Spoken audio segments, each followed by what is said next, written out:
Hello and welcome to the channel online Adhikari. मेरा नाम है सौरभ यादव और यहाँ पर हम लोग प्राचीन भारत के इतिहास से जो भी क्वेश्चन उत्तर प्रदेश पीसीएस में पूछे गए हैं, जो महत्वपूर्ण क्वेश्चन है उसको यहाँ पर रखा गया है और उसका हम लोग आज अध्ययन करेंगे। इसके अलावा आप लोग मध्यकालीन भारत के इतिहास का पूरा एक तरीके से marathon video master stroke lecture आपको दिया जा चुका है, उसको आप लोग देख लीजिए। उसके अलावा आप लोग जो है कि प्लेलिस्ट में जाइएगा, वहाँ पर आपको आधुनिक भारत का भी लेक्चर मिल जाएगा और प्राचीन भारत का पूरे तरीके से लेक्चर आप देखना चाहें तो वो भी जाकर देख लीजिए, वो पढ़ाया जा चुका है, प्लेलिस्ट में वीडियो पड़ा हुआ है तो उसको जाकर आप लोग देख सकते हैं। उसके अलावा सौरभ ऑफिशियल टेलीग्राम की लिंक डिस्क्रिप्शन में दी गई, उसको ज्वाइन करिए, रेगुलर क्विज में पार्टिसिपेट करिए। यहाँ पर कुछ क्वेश्चन रखे गए हैं प्राचीन भारत के, तो चलिए देखते हैं, क्वेश्चन शुरू करते हैं जो यूपी पीसीएस में पूछे गए हैं। देखिए यहाँ पर क्वेश्चन है, क्वेश्चन नंबर 1, निम्नलिखित में से कौन विक्रमशिला विश्वविद्यालय के संस्थापक थे? विक्रमशिला विश्वविद्यालय और नालंदा विश्वविद्यालय को ध्वस्त करने वाला था बख्तियार खिलजी। बख्तियार खिलजी था, इसने ध्वस्त किया था विक्रमशिला विश्वविद्यालय और नालंदा विश्वविद्यालय को। लेकिन विक्रमशिला विश्वविद्यालय की स्थापना की बात की जाए तो धर्मपाल के द्वारा की गई थी स्थापना इसकी, इसके संस्थापक यही थे धर्मपाल। उसके अलावा आप बताइएगा नालंदा विश्वविद्यालय का संस्थापक कौन था ये आप लोग कमेंट करिएगा। विक्रमशिला विश्वविद्यालय बिहार के भागलपुर जिले में स्थित था। इसकी स्थापना पाल वंश के शासक धर्मपाल ने कराई थी। विक्रमशिला एक विश्वख्याति प्राप्त विश्वविद्यालय था। इस विश्वविद्यालय में व्याकरण, न्याय, दर्शन, तंत्र आदि के अध्ययन की विशेष व्यवस्था थी। ओके, अगला क्वेश्चन, निम्नलिखित में से किसने भारत में स्वर्ण सिक्कों का प्रचलन नियमित उपयोग के लिए किया था? सोने के सिक्के का प्रचलन नियमित उपयोग के लिए किसने किया था? तो कुषाण वंश का शासक था विम कटफिसेस ने किया था। विम कटफिसेस के बाद कुजुल कटफिसेस के बाद कुषाण वंश में विम कटफिसेस शासक बना। भारत में सर्वप्रथम सोने के सिक्के विम कटफिसेस ने चलाए थे। वह भारत में कुषाण शक्ति का वास्तविक संस्थापक था। उसने सिक्कों पर एक तरफ यूनानी तथा दूसरी तरफ खरोष्टी लिपि उत्कीर्ण की थी। तो विम कटफिसेस याद रखिएगा। कुषाण वंश का संस्थापक कौन था? कुषाण वंश का संस्थापक था कुजुल कटफिसेस। कनिष्क भी कुषाण वंश से संबंधित है। कनिष्क तो कौन सी बौद्ध संगीति थी जिसके उस समय कनिष्क यहाँ पर एक तरह से राजा थे, कनिष्क थे। कौन सी ऐसी बौद्ध संगीति थी कनिष्क के शासन काल में? कौन सी बौद्ध संगीति हुई थी और उसके अध्यक्ष कौन थे और उस संगीति में हुआ क्या था? तो वो आप लोग कमेंट कर दीजिएगा। ये सब क्वेश्चन पूछे जाएंगे। आगे बढ़ते हैं, निम्नलिखित में से कौन त्रिकोणात्मक संघर्ष का हिस्सा नहीं था? त्रिकोण यानी त्रिभुज, यानी 3 लोगों के बीच में संघर्ष जो चल रहा था उसका हिस्सा कौन नहीं था? तो याद रखिएगा PPR पाल, प्रतिहार, राष्ट्रकूट तीनों लोग थे। त्रिकोणात्मक जो संघर्ष था जिसमें चोल इससे संबंधित नहीं थे। हर्षवर्धन के शासनकाल से ही कन्नौज पर नियंत्रण उत्तरी भारत के प्रभुत्व का प्रतीक माना जाता था। अरबों के आक्रमण के उपरांत भारतीय प्रायद्वीप पर 3 महत्वपूर्ण शक्तियां उभरी थीं: गुजरात राजपूताना के गुर्जर प्रतिहार, दक्कन के राष्ट्रकूट एवं बंगाल के पाल। कन्नौज पर अधिकार के लिए लगभग 200 वर्षों तक इन 3 महाशक्तियों के बीच होने वाले संघर्ष को ही त्रिपक्षीय संघर्ष कहा जाता है, जिसमें अंतिम सफलता गुर्जर प्रतिहारों को मिली थी। ओके, तो गुर्जर प्रतिहारों को ही अंतिम सफलता मिली थी। याद रखिए त्रिकोणात्मक संघर्ष। तो कन्नौज था ना, कन्नौज वर्तमान में भी कन्नौज एक जिला है। और बिलग्राम या कन्नौज का युद्ध भी कहा जाता है। तो बिलग्राम या कन्नौज का युद्ध किसके बीच हुआ था ये आप लोग कमेंट कर दीजिएगा। बिलग्राम या कन्नौज का युद्ध किसके बीच हुआ था और कब हुआ था, कमेंट करिएगा। चलिए, परम भागवत उपाधि धारण करने वाला प्रथम गुप्त शासक था। परम भागवत, विक्रमादित्य, उसके अलावा सकारी, शकों का विजेता, इस प्रकार की उपाधियां धारण करने वाला कौन था? तो वह था चंद्रगुप्त द्वितीय था। चंद्रगुप्त द्वितीय समुद्रगुप्त के पश्चात सिंहासन पर बैठा, परंतु इस बीच में एक कमजोर शासक रामगुप्त के अस्तित्व का भी पता चलता है। रामगुप्त का भी पता चलता है। और एकमात्र एक नाटक है या फिर देवी चंद्रगुप्तम में यह लिखा गया है, ये चीज़ लिखी गई है। तो देवी चंद्रगुप्तम लिखा किसने है ये कमेंट करिए कि देवी चंद्रगुप्तम इसकी रचना किसने की है, जिसमें रामगुप्त का वर्णन मिलता है। ओके, रामगुप्त के अस्तित्व का भी पता चलता है। चंद्रगुप्त द्वितीय इतिहास में विक्रमादित्य के नाम से प्रसिद्ध है। चंद्रगुप्त द्वितीय ने शकों पर विजय प्राप्त की, जिसके बाद गुप्त साम्राज्य एक शक्तिशाली राज्य बन गया। चंद्रगुप्त द्वितीय ने विक्रमादित्य, परम भागवत आदि उपाधियाँ धारण की थी। ट्रिक वाला लेक्चर जाकर देख लीजिएगा आप लोग। एक लेक्चर है उसमें पूरा गुप्त काल के शासक कौन कौन से थे उनके बारे में एकदम क्रम से आप याद कर सकते हैं, उस ट्रिक में बताया गया है। ट्रिक वाला लेक्चर देख लीजिएगा। और एग्ज़ाम से पहले तो जो 16-17 लेक्चर ट्रिक वाले हैं सब देख लीजिएगा। उसमें एक लेक्चर तो ज्योग्राफी वाला, उसको बेहतर तरीके से देखिएगा। उसके अलावा एक लेक्चर उसमें है उसका जो नोबेल प्राइज़ दिए गए हैं 2021 वाले नोबेल प्राइज़, और अभी 12 जून वगैरह को जो पेपर हैं उसके पहले तो नोबेल प्राइज़ आने वाला नहीं। संभवतः नोबेल प्राइज़ सितंबर अक्टूबर में दिया जाता है, तो अभी वो दूर है। अभी तक तो वही महत्वपूर्ण है आपके लिए, तो उसको देख लीजिए। निम्नलिखित में से कौन सिकंदर के साथ भारत नहीं आया था? सिकंदर के साथ कौन भारत नहीं आया था, ये क्वेश्चन है। तो डाइमेकस सिकंदर के साथ नहीं आया था, निरियाकस आने सिक्रेटस और अरिस्टोब्यूलस, निरियाकस आने सिक्रेटस अरिस्टोब्यूलस, यह सिकंदर के साथ आया था। सिकंदर खैबर दर्रा से होते हुए 326 ईस्वी पूर्व में भारत आया था, 326 ईस्वी पूर्व में भारत आया था। सिकंदर के साथ निरियाकस आने सिक्रेटस तथा अरिस्टोबुलस जैसे लेखक भारत आए। डाइमेकस सिकंदर के साथ भारत नहीं आया था। स्ट्रैबो क्या कहता है? स्ट्रैबो के अनुसार सीरिया के शासक एंटियोकस ने डाइमेकस नामक राजदूत को मौर्य वंश शासक बिंदुसार के दरबार में भेजा था। मौर्य वंश शासक बिंदुसार के दरबार में, मौर्य वंश के शासक बिंदुसार के दरबार में भेजा था। बिंदुसार अलग है, बिंबिसार अलग है, बिंबिसार अलग है, बिंबिसार अलग है, बिंदुसार अलग है। तो बिंदुसार के दरबार में स्ट्रैबो के अनुसार एंटियोकस जो था सीरिया का राजा, एंटियोकस ने डाइमेकस नामक राजदूत भेजा था। ओके। और उसके अलावा यहाँ पर बिंदुसार का एक लड़का था, बड़ा फेमस था, इतिहास में फेमस है। उसका नाम क्या है वो आप लोग बता दीजिएगा। उसका नाम क्या था उसको बता दीजिएगा, ठीक है। तो चलिए, मुगल सम्राट जहांगीर ने निम्नलिखित में से किसे इंग्लिश खान की उपाधि दी थी? यहाँ पर ये क्वेश्चन तो मध्यकालीन का हो जाएगा, वैसे मध्यकालीन के लेक्चर में हमने बता दिया है। तो इंग्लिश खान की उपाधि किसको दी थी? तो आया था हॉकिंस था, हॉकिंस को दिया था, विलियम हॉकिंस को। उसके अलावा हॉकिंस के अलावा जो आए थे अंग्रेज, एडवर्ड टेरी भी था, और सर टॉमस रो, और उसके अलावा टॉमस रो के अलावा हाँ विलियम फिंच भी ऐसे करके थे। तो कई लोग आए हुए थे। हॉकिंस को ही इंग्लिश खान की उपाधि दिया था जहांगीर ने। और यहाँ पर कई और देखिए, यहाँ पर जो दिए गए हैं ऑप्शन उसके हिसाब से अल्बुकर्क 1509 में पुर्तगालियों का वायसराय बनकर भारत आया था। अल्बुकर्क जो है 1509 में पुर्तगालियों का वायसराय बन के आया था। उसने 1510 ईस्वी में बीजापुर के शासक यूसुफ आदिल शाह से गोवा छीनकर अपने अधिकार में कर लिया। बीजापुर के शासक थे यूसुफ आदिल शाह, उनको उन पर आक्रमण करता है और उनसे गोवा छीन लेता है। और एक तरह से किसी उस पर इन लोगों की बातचीत चलती रहती, कोई मतलब समुद्र में चलने वाले जहाज़ थे, शायद उसी पर बातचीत चलती है, वहीं पर मार देता है यूसुफ आदिल शाह को, और पुर्तगालियों का कब्जा हो जाता है गोवा पर। ओके, ठीक है। फ्रांसिस्को de अल्मीडा 1505 में प्रथम पुर्तगाली वायसराय बनकर आया था। फ्रांसिस्को de अल्मीडा पहला पुर्तगाली वायसराय बनकर आया था, दूसरा फ्रांसिस्को de अल्बुकर्क था। ओके। हेनरी द नेविगेटर अलग नाम है इनका, हेनरी द नेविगेटर, ये ऐसे ही पुर्तगाल के शासक थे। हेनरी साहसिक समुद्री यात्राओं के लिए जाना जाता है। ओके, ठीक है। चलिए, कृष्णदेव राय ने किस नगर की स्थापना की थी? तो कृष्णदेव राय ने किस नगर की स्थापना की थी? तो कृष्णदेव राय जो थे किस वंश के थे ये कमेंट करिएगा कि मतलब संगम, सुलभ, तुलुभ, अराबिडू, संगम, सुलभ, तुलुभ, अराबिडू जो 4 वंश थे विजयनगर साम्राज्य में, उसमें से किस वंश से संबंधित थे कृष्णदेव राय, ये आप कमेंट करिएगा। तो नागलापुर नगर की स्थापना कृष्णदेव राय किए थे। स्थापत्य कला के क्षेत्र में कृष्णदेव राय ने नागलापुर नगर की स्थापना की तथा हजारा एवं विट्ठल स्वामी मंदिर नामक मंदिरों का निर्माण करवाया था। कृष्णदेव राय तेलुगु साहित्य के महान विद्वान थे। उनके शासनकाल को साहित्य का क्लासिक युग माना जाता है। उन्होंने तेलुगु में अमुक्तमाल्यद की रचना की थी, इन्होंने। ओके, अमुक्तमाल्यद की। जाम्बवती कल्याणम की भी रचना इन्होंने ही किया था, जाम्बवती कल्याणम की रचना। तो अमुक्तमाल्यद की रचना किस भाषा में किए थे और जाम्बवती कल्याणम की रचना इन्होंने किस भाषा में की थी? ओके, कमेंट करिएगा। और कृष्णदेव राय तो आप क्वेश्चन आपसे पूछ चुके हैं कि मतलब वो किस वंश से संबंधित थे। तो बाकी ये सब चीज़ें जो पूछा गया आपसे वो कमेंट करिएगा। जहांगीर ने मुख्यतया निम्नलिखित में से किस कला को संरक्षण दिया था?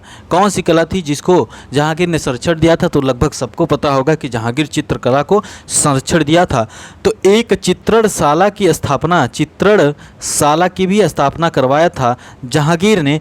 किसके नेतृत्व में एक चित्रणशाला की स्थापना करवाया था जहांगीर ने? मध्यकालीन भारत का इतिहास देखेंगे, उसमें हमने बताया है, ये आप लोग कमेंट कर दीजिएगा। जहांगीर के शासनकाल में मुगल चित्रकला अपने शिखर पर पहुंच गई थी। वह स्वयं चित्रकला का ज्ञानी था, इसलिए उसने इस कला को संरक्षण दिया। उसका दावा था कि वह किसी भी चित्र में विभिन्न चित्रकारों के अलग अलग योगदान को पहचान सकता है। मतलब आँख कौन बनाया है, भौहें कौन बनाया है, बाल कौन बनाया है, वो पहचान सकता था, ऐसा उसका दावा था। ओके, ठीक है, तो चलिए आगे बढ़ते हैं। निम्नलिखित में से किस शैलकृत गुफा में 11 सिरों के बोधिसत्व का अंकन मिलता है? किस शैलकृत गुफा में 11 सिरों के बोधिसत्व का अंकन मिलता है? कौन सी शैलकृत गुफा है भैया? तो वो गुफा है कान्हेरी। कान्हेरी गुफा महाराष्ट्र में स्थित कान्हेरी नामक स्थान पर लगभग 109 गुफाएं मिली हैं। कान्हेरी स्थान है महाराष्ट्र में, 109 गुफाएं मिली हैं। ये गुफाएं संजय गांधी राष्ट्रीय उद्यान के परिसर में स्थित हैं। संख्या 41 में 11 सिरों के बोधिसत्व अवलोकितेश्वर का अंकन मिलता है। 11 सिरों के बोधिसत्व अवलोकितेश्वर का अंकन मिलता है। ओके, कान्हेरी गुफा, ठीक है। आप लोग अगर यूपीएससी का पेपर दे रहे हैं तो आप लोग 11th क्लास की एनसीईआरटी जरूर पढ़िएगा। आर्ट एंड कल्चर की उसको जरूर पढ़िएगा। ओके, नितिन सिंघानिया आप खरीद सकते हैं, नितिन सिंघानिया लाकर आप अपने घर में रख सकते हैं शो पे, मतलब दिखाने के लिए। किताब अच्छी है, पढ़ता कोई नहीं, ठीक है। अजंता महाराष्ट्र में औरंगाबाद के निकट चट्टानों को काट कर निर्मित की गई गुफाओं की श्रृंखला है। इसमें 29 गुफाएँ। अजंता देखिए महाराष्ट्र के औरंगाबाद में है, एलोरा गुफा भी महाराष्ट्र के औरंगाबाद में है, कान्हेरी गुफा भी महाराष्ट्र में ही है। ओके, तो अजंता में 29 गुफाएं हैं। आप बताइएगा ये 29 गुफाएं किस धर्म से संबंधित है? अजंता की जो 29 गुफाएं हैं। एलोरा में देखिए, एलोरा में औरंगाबाद जिले में स्थित एलोरा की गुफाएँ हैं महाराष्ट्र के औरंगाबाद जिले में, जिनमें 34 शैलकृत गुफाएँ बनाई गई। इनमें से 1 से 12 तक बौद्धों की हैं, 13 से 29 तक हिंदुओं की और 30 से 34 तक जैनों की गुफाएँ। एलोरा की जो गुफाएं महाराष्ट्र के औरंगाबाद जिले में यह भी हैं। 34 गुफाएं हैं, जिसमें से 1 से 12 तक बौद्ध धर्म की, 13 से 29 तक हिंदू धर्म की और 30 से 34 तक जैन धर्म की गुफाएं हैं। स्टेटमेंट यूपीपीसीएस बना सकता है कि किस धर्म की सर्वाधिक गुफाएं एलोरा में हैं, अजंता में किस धर्म की गुफाएं हैं, है ना। तो इस प्रकार से याद रखिएगा। कार्ले महाराष्ट्र के भोरघाट क्षेत्र में स्थित है तथा यह स्थल बौद्ध धर्म और कला संबंधित है। चैत्य विशिष्ट होने के कारण इसे महाचैत्य भी कहा जाता है। अब देखिए क्या होता है, एक है विहार, एक विहार होता है, विहार बोला जाता है, एक होता है चैत्य। आपने देखा होगा विहार करते करते तो बिहार नाम पड़ गया। बिहार का बौद्ध बिहारों की अधिकता के कारण बिहार नाम पड़ा हुआ है। विहार आप कई जगह सुने होंगे, जैसे आप दिल्ली में चले जाइए तो प्रीत विहार कहीं पर मिलेगा आपको, प्रीत विहार। आप चले जाइए तो वहाँ पर आपको मिलेगा नेहरू विहार मिलेगा, आपको मिलेगा गांधी विहार, है ना, गांधी विहार भी मिलेगा। तो इस प्रकार से अलग अलग विहार मतलब कि जहाँ पर लोग रहते हैं, तो जहाँ पे बौद्ध भिक्षु रहा करते थे उसको विहार कहा जाता था। और चैत्य वो जगह होती थी जहाँ पर ध्यान लगाते थे, जहाँ पर वो लोग पूजा करते थे, ठीक है। तो जहाँ पर ध्यान लगाते थे वो चैत्य है। और यूपीएससी स्टेटमेंट सिर्फ एक ही लाइन में पूछा हुआ है, इसको पूछ चुका है, तो यूपीपीसीएस भी स्टेटमेंट बना सकता है यहाँ से। ओके, आगे बढ़ते हैं। जौनपुर राज्य का अंतिम शासक कौन था? हमने बताया कि मध्यकालीन भारत के इतिहास में कि मोहम्मद बिन तुगलक, जिसको जौना खां नाम था, उसकी याद में फिरोज शाह तुगलक जो है कि जौनपुर राज्य की स्थापना करवाता है, जौनपुर नाम रखता है ना। तो गोमती नदी के किनारे बसे जौनपुर नगर, जिसको भारत का सिराज कहा जाता है, की स्थापना फिरोज शाह तुगलक द्वारा अपने चचेरे भाई मोहम्मद जौना खां की स्मृति में कराई गई थी, जो बाद में सरकी साम्राज्य की राजधानी बनी। स्वतंत्र जौनपुर राज्य की स्थापना का श्रेय जौनपुर के सूबेदार मलिक हुसैन सरवर को जाता है। स्वतंत्र जौनपुर राज्य की स्थापना का श्रेय जौनपुर के सूबेदार मलिक हुसैन सरवर को जाता है। 2021 में एक स्टेटमेंट नहीं सुमेलित करने वाले में था, जिसको मलिक हुसैन सरवर पता रहा होगा वो सही कर लेता, एक ही ऑप्शन से आपका क्वेश्चन सही हो जाता, ठीक है। जौनपुर राज्य का अंतिम शासक सरकी शासक हुसैन शाह सरकी था। अंतिम शासक जो था हुसैन शाह सरकी था, सरकी शासक।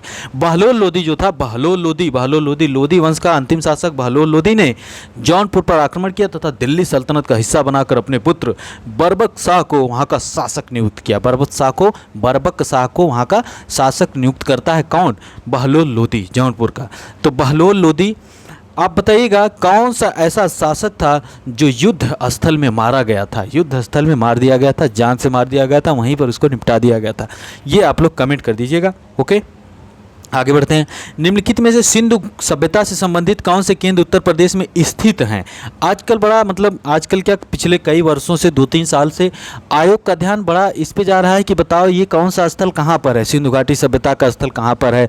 जैसे 20 में भी पूछा, 21 में भी पूछा। तो उत्तर प्रदेश के 2 मुख्य स्थल जो हैं, एक है आलमगीरपुर जो मेरठ में आप पाएंगे, यमुना नदी के तट पर, यमुना सहायक नदी हिंदन नदी पर स्थित है यह पूरा स्थल आलमगीरपुर। और दूसरा आपको यहाँ पर दिखेगा हुलास जो है, हुलास उत्तर प्रदेश के सहारनपुर जिले में स्थित है।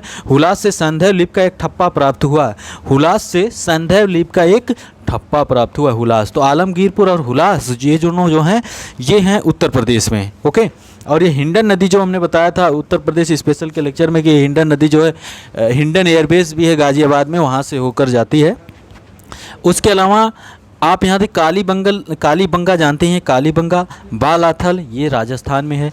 लोथल जो भोगवा नदी के तट पर है, लोथल भोगवा नदी के तट पर है गुजरात में, लोथल भोगवा नदी के तट पर है गुजरात में। ओके, लोथल भोगवा नदी के तट पर गुजरात में है। ओके, तो एक बार प्रयास करिएगा कि इन सब चीज़ों को देखिएगा, इस संभवतः एक आध क्वेश्चन फिर दाग दिया जाए खींच के, है ना।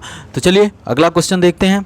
यहाँ पर पुष्यमित्र शुंग द्वारा 2 अश्वमेध यज्ञ किए जाने के बारे में जानकारी किस लेख से मिलती है?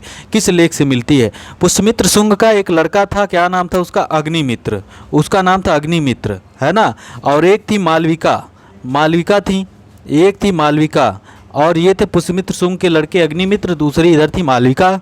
तो इन दोनों लोगों का प्रेम प्रसंग चलता रहता है और यहाँ पर बैठे रहते हैं कालिदास यहाँ बैठे रहते हैं और ये देखते रहते हैं। तो रेगुलर की एक्टिविटी ये अपना नोट करते रहते हैं और नोट करते करते इन्होंने मालविकाग्निमित्रम लिख डाला, कालिदास जी ने मालविकाग्निमित्रम, है ना। तो यही मालविका और अग्निमित्र का जो प्रेम प्रसंग था वही, और अग्निमित्र जो है पुष्यमित्र शुंग का लड़का था। ठीक है, चलिए आगे बढ़ते हैं। तो यहाँ पर है अयोध्या लेख में पुष्यमित्र शुंग द्वारा अश्वमेध यज्ञ किए जाने के बारे में उल्लेख यहाँ पर मिलता है, उसकी जानकारी मिलती है। और अयोध्या लेख जो है, अयोध्या लेख पुष्यमित्र शुंग का उत्तराधिकारी धनदेव ने 1ली शताब्दी ईस्वी पूर्व में लिखवाया था। 1ली शताब्दी ईस्वी पूर्व में अयोध्या लेख को लिखवाया था। यह लेख संस्कृत में है। ओके, अयोध्या लेख को पुष्यमित्र शुंग के उत्तराधिकारी धनदेव ने 1ली शताब्दी ईस्वी पूर्व में लिखवाया था। यह लेख संस्कृत में है। इस अभिलेख से पता चलता है कि पुष्यमित्र शुंग ने 2 अश्वमेध यज्ञ किए थे। ओके, अब यहाँ पर और अभिलेख दिए गए हैं। वेशनगर विदिशा से प्राप्त गरुड़ स्तंभ का संबंध यमन राजदूत हेलियोडोरस से है, और इसी यहीं पर पता चलता है भागवत धर्म के विकास का पता चलता है दक्षिण भारत में। हाथी गुम्फा अभिलेख बड़ा फेमस है, हाथी गुफा। ओके, लेख का संबंध कलिंग के शासक खारवेल से है। यह अभिलेख उड़ीसा राज्य के भुवनेश्वर से लगभग 8 किलोमीटर की दूरी पर स्थित है, उदयगिरी की पहाड़ी पर स्थित है। ओके, ठीक है।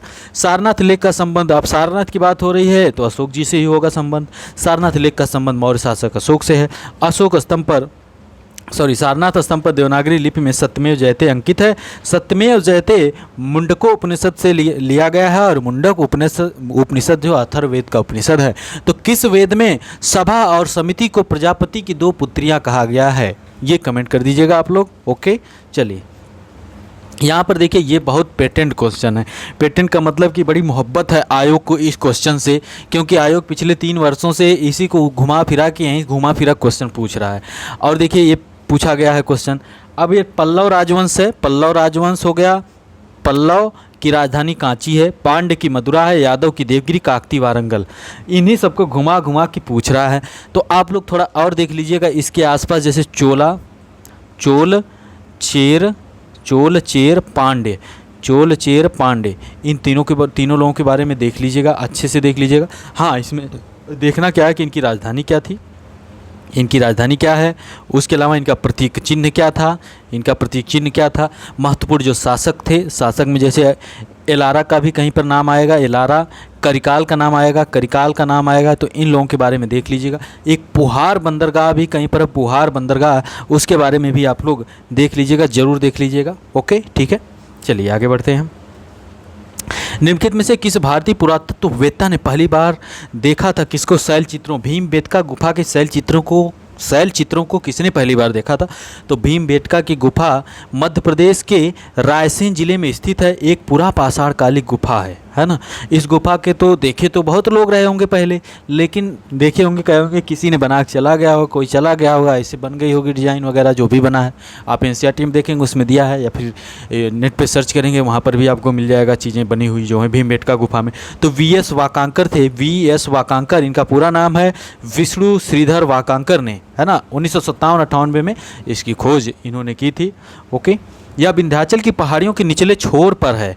विंध्याचल, विंध्या और सतपुड़ा है ना, विंध्या और सतपुड़ा इसके बीच में यहाँ पर निचले छोर पर है। विंध्याचल की पहाड़ियों के निचले छोर पर यह है तथा इसके दक्षिण में सतपुड़ा की पहाड़ियों का आरंभ हो जाता है। ओके, ठीक है। तो वी.एस. वाकांकर ने भीमबेटका की गुफाओं को देखा था। अब वी.एस. वाकांकर मतलब एनसीईआरटी आप पढ़ेंगे तो उसमें साफ साफ इनका नाम लिखा हुआ है।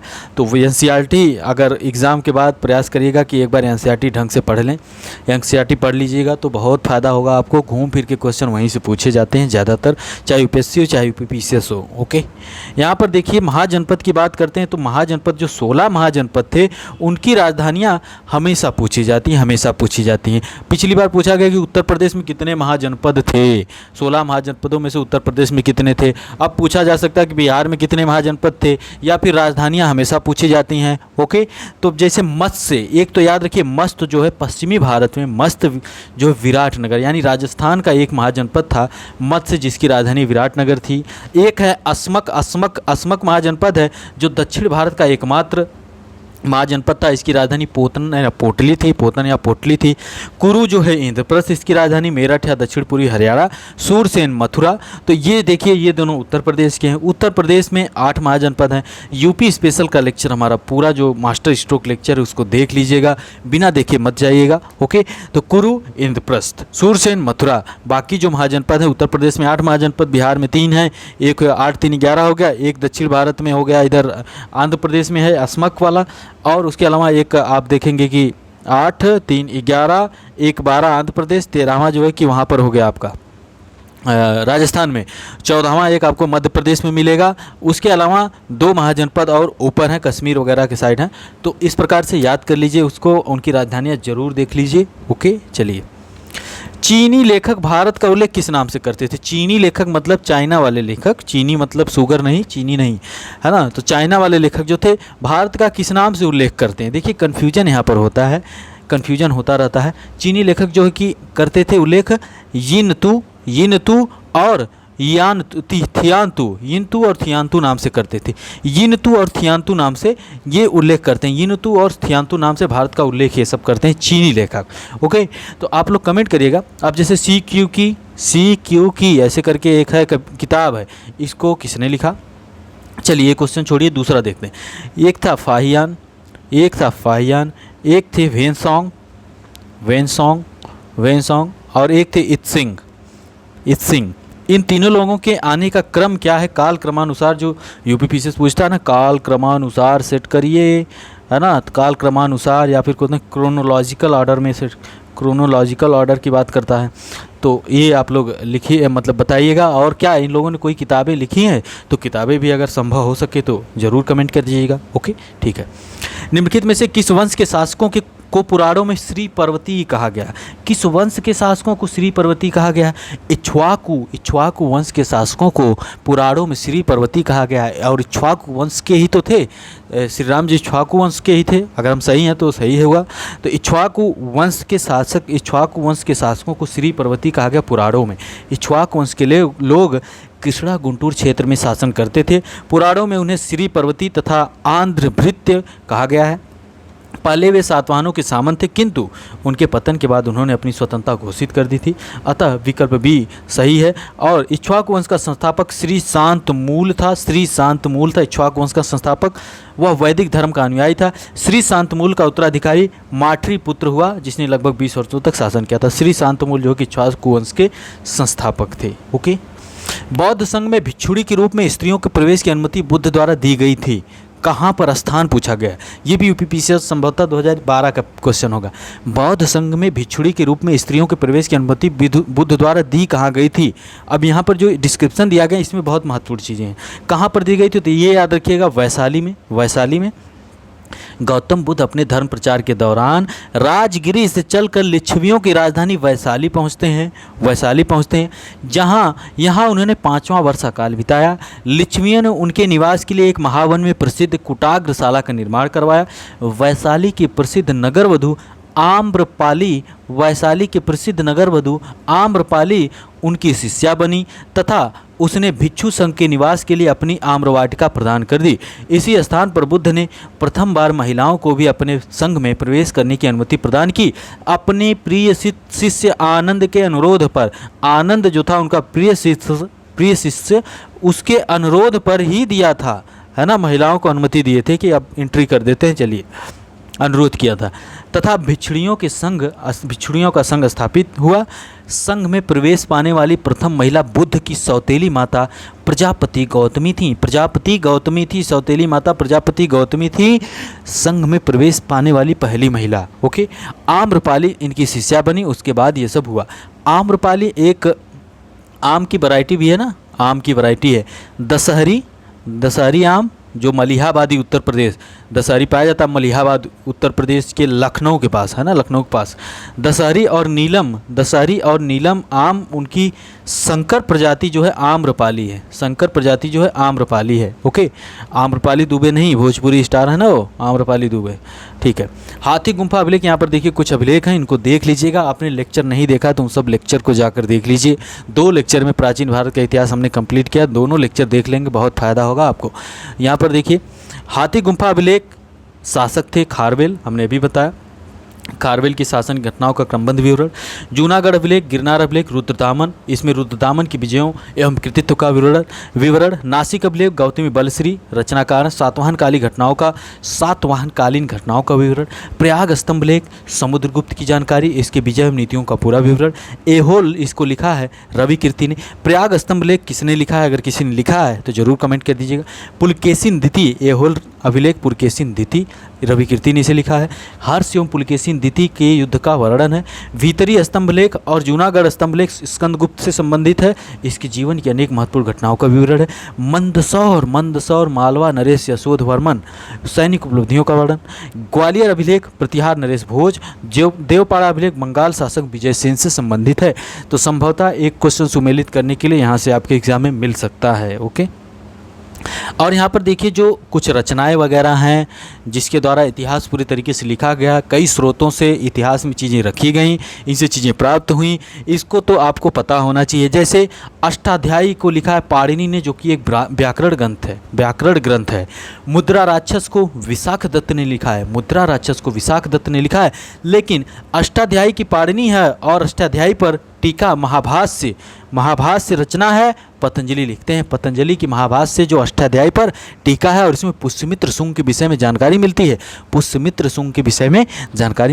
कथा सरित सागर सोमदेव, वृहत कथा मंजरी क्षेमेंद्र, वृहत कथा क्षेमेंद्र। ओके, अर्थशास्त्र जानते हैं कौटिल्य। नीतिसार कामंदक, मालविकाग्नि मित्रम कालिदास हमने बताया। मृच्छकटिकम शुद्रक और हर्षचरित बाणभट्ट। रामचरित है, रामचरित याद रखिएगा, रामचरितमानस तुलसीदास का नहीं है, ये है रामचरित जो संध्याकर नंदी ने लिखा है। बंगाल के शासक रामपाल की जीवन कथा है। पृथ्वीराज रासो को लिखा है चंद्रबरदाई ने। पृथ्वीराज चौहान की उपलब्धियों का वर्णन है। राजतरंगिणी लिखा है कल्हड़ ने राजतरंगिणी लिखा है।